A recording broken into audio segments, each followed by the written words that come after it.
When it comes to understanding the Greeks, the Persians, and the Persian Wars, the various Greek factions in the Peloponnesian Wars, much of what we know rests on individuals who lived at that time or pretty close to it and who wrote down what they saw or what they interviewed people about.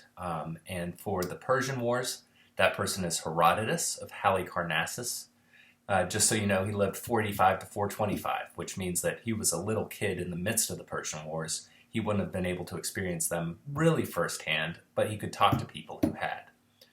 He is widely known as the father of history. He was a wide traveler. He's from Halicarnassus, which is a Greek city in the Persian Empire when he was born.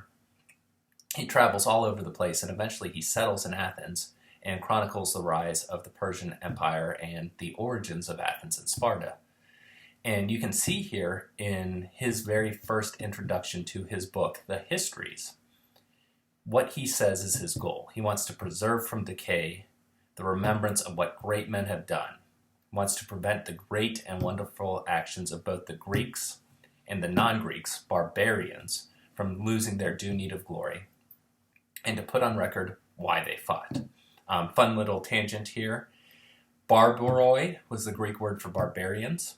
In ancient Greek, birds didn't say chirp, chirp. They said bar, bar, bar, bar, bar, bar, bar, bar. So anyone who didn't speak Greek and who sounded like they were just talking a bunch of gibberish with their foreign language were called barbarians. And it had very little to do with civilization and didn't have all those connotations that we tend to put on.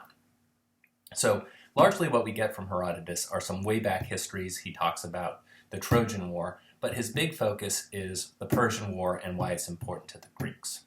We'll introduce Thucydides just a little bit on the next slide, and then we'll kind of bring them together in 2 slides.